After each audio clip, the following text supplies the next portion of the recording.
Prime minister یا چند وزیر تھے، لیکن وہ تو یہ سب کچھ نہیں کر سکتے تھے. This all happened because of you people. کہ پاکستان کا جو پبلک سیکٹر ہے اس نے پرفارم کیا.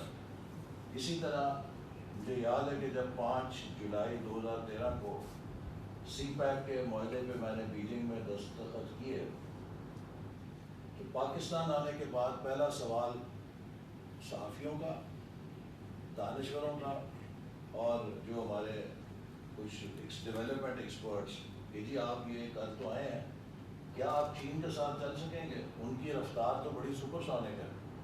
کیا پاکستان کا پبلک سیکٹر ڈیلیور کر پائے گا؟ کیا ہم چین کی مشین کے ساتھ ہم پلہ ہو سکیں گے؟ یہ کیسے ہوگا؟ اور بہت سے سوالیہ نشان تھے. لیکن 4 سالوں کے اندر 29 ارب ڈالر کی چینی سرمایہ کاری کو ہم نے میٹیریلائز کیا. By 2018 $29 billion worth of investment had been actualized. Some projects were completed while others were in pipeline when we left. $29 billion کی انویسٹمنٹ جو ہے وہ ایکچولائز ہم نے 4 بھی نہیں بلکہ 3 سال ہی سمجھیے پریکٹیکلی ملے. تو اس کے اندر کیونکہ 2015 میں جب پریزیڈنٹ شی آئے، 15 میں آیا تھا، اپریل 15 میں، تو اس کے بعد سے یہ سفر شروع ہوا اور وی ور ایبل ٹو میٹیریلائز دس. تو وہ کیسے ہوا؟ آپ لوگوں نے کیا.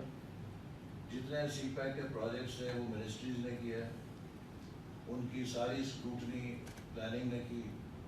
پلاننگ نے ان کی یہاں سے سی پیک سیکریٹریٹ سے فیسیلیٹیشن کی. تو یہ پاکستان کا پبلک سیکٹر ہے جس نے یہ سب کچھ کیا. لیکن بدقسمتی سے جو اس ملک میں کچھ سیاسی حالات بنے، انہوں نے ایک ایسا ماحول پیدا کیا کہ ہر اچھائی کو برائی بنا دیا.